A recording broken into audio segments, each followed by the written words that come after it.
Hey guys, welcome to Mike It Yourself. Today I'm going to start dismantling the carburetor, getting them off the KZ1000.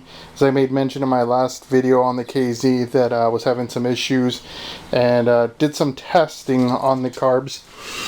So they were leaking, and on these carbs, as far as I know, there's no actual overflow port, so essentially they leak into the main carburetor if your bowls or if your floats are bad.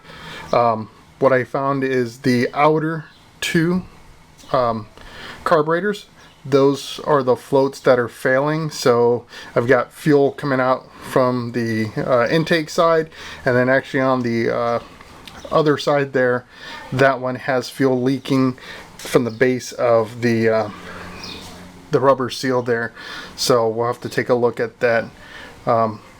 So this isn't too bad of a process to get them out of there. The big pain is when you want to put the carburetors back into the bike because there's such limited room between the carbs and this air box here. So these are a little older, these rubber boots. I'm going to have to soften them up. I'll be looking that up on YouTube to figure out how I can do that. I've heard of different methodologies. Some people talk about using WD-40, I think silicone spray, stuff like that, just to kind of bring them back to life a bit. When I initially installed them, I heated them up and it made them a little bit more malleable, so I was able to maneuver them better. But alright, well, we're going to go ahead and get started, and hopefully we'll have these out in about 15 minutes.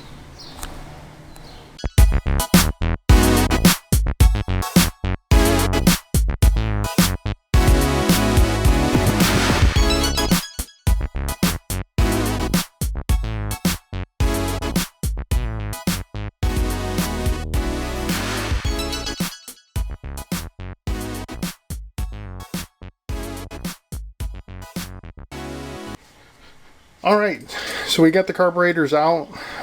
As you saw in the video, no fuss, right? Pretty simple. So I've been watching videos on people rebuilding these carbs, and these are my Kuni carbs. I'm not sure the model exactly, and maybe if somebody does know, please comment it below. I'd like to know. That would help me out quite a bit. These aren't too bad. They're a bit dirty. But one of the concerns I do have with this is the slides. I'm wondering if when I put these back together, because I've rebuilt these in the past, if perhaps I didn't put the slides in correctly, or at least the diaphragms, and part of my problem might be related to that. I'm not sure, because again, this bike has never really run tops, so I've got some figuring out to do here. So I'm going to go ahead and... So that one seems to be alright. So is that one.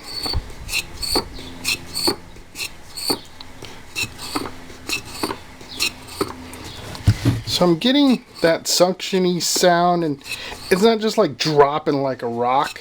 But because I'm going to clean these out all together, I'm going to go ahead and take them apart anyways. One of the other bits of advice that people were giving is when you do take these apart, try to keep all the parts together.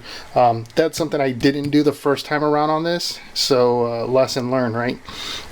They're not too bad as far as being dirty on the outside, again, mainly because it hasn't really been weathered much. There is still some dirt there, but nothing too bad.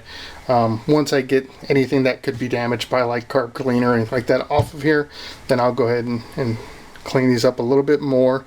Again, I got some inspection to do to look at the synchronization, and then you'll notice each of these vacuum ports is capped, and that's because on my bike I'm not using the petcock that comes with the KZ1000P. It's there, but it's actually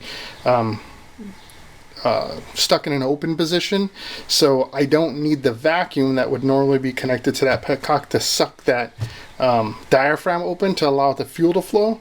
I don't need that, so I have these capped according to the book. That's the only purpose of that vacuum line. So since there's no need, I'm not going to do that. However, I am going to buy some new caps to replace these existing ones. Some of them don't fit very well, so I think this also could be a problem for me that I need to just get better at and fix up.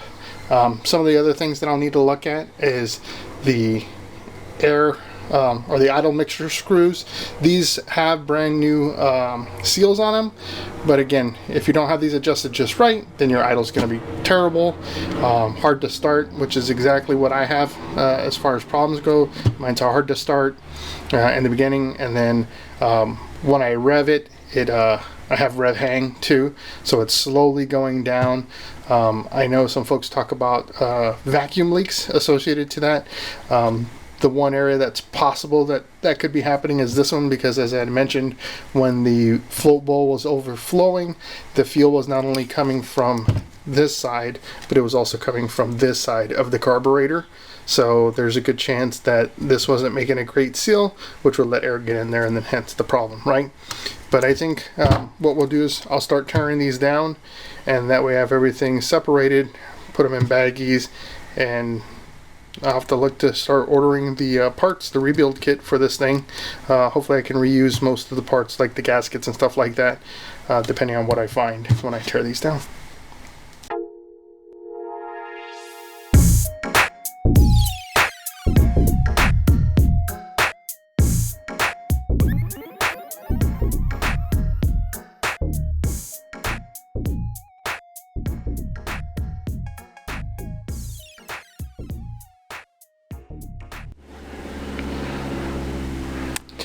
Okay, so I've gotten all the slides with the diaphragm and covers and all that stuff out. I put them in individual bags to keep all of their parts together, and then numbered them just with the permanent marker here on the outside of the sandwich bag, so that way I don't lose any of the pieces and I don't mix any of them up. As you can guess, none of the diaphragms were put in the appropriate notch like I should have done. So obviously that's gonna potentially create some problems. Not to say that's causing the problems I was having, but it's not done right. Okay, so that's something that is a shame on me, and I'll need to make sure that I do that correctly when I put these things back together after I get the rebuild kit. Ultimately, they look decent. A little bit of dirtiness there, but we'll get that cleaned up. No big deal. The important thing will be making sure that all the little ports are clear, that need to be cleared out, so that way these things function properly. So I'm going to continue build this, or tear this down, and put all the parts in the right bags and all that good stuff, and then we'll take a second to kind of look at what we have.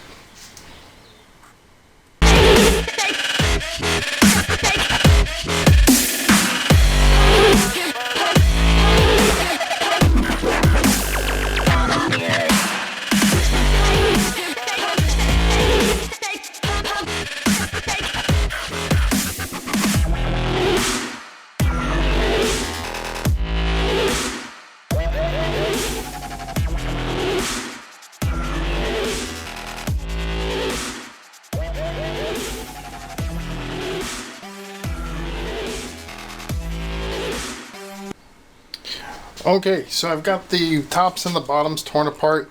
As I had mentioned, I ran air through the fuel line here.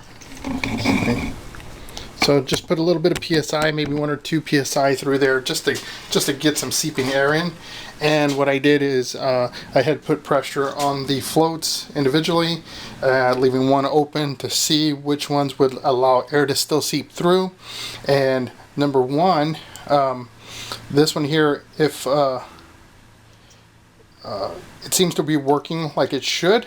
However, I believe this float might be bad itself, so I've got to do a float test on this one. From what I understand, I can put this into a cup of liquid or whatever, maybe even fuel might be a better thing to use, and it should float. Hence its purpose. If it doesn't and it starts absorbing, or you see bubbles coming, then that means this float is bad and I have to replace it. So we'll see on this one. Numbers 2 and 3 seem to be operating exactly as expected. It doesn't look like they're having any issues, which is exactly when I ran my test. Told me, because no fuel was leaking from here. Number 4, this one here is leaking even with pressure on the pin. The only way I can get it to stop leaking the air is if I put my finger actually over the port here. So that tells me that the pin here is not seating properly into that. Now there is a fix where you can take like a metal ball, a bearing, and put it in there, and you just tap it with a punch. This is brass, so it will bend. If you do it wrong, you can ruin it. But I've seen it done. It's on YouTube. There's a guy who shows you how to do that. In this particular case, because I've had so many problems with these carbs, I'm just going to replace them. So I'm going to order a rebuild kit for this thing, get all those new pieces in, make it brand new, and that way I get the exact startup, running, and throttle response I anticipate having with these carbs. So the next video I post will be once I receive that. It's going to be a little bit of time because I've got some other projects that I'm working on that need to get those done before I go ordering these parts. So if you have any questions or comments, please go ahead and make those below. If you like the content that I'm putting out, please subscribe to my channel, hit that notification, hit the like, and that way you can be notified once new videos are posted. You're going to get a mix of all kinds of different videos, but motorcycles are in that category. And talk to you all later.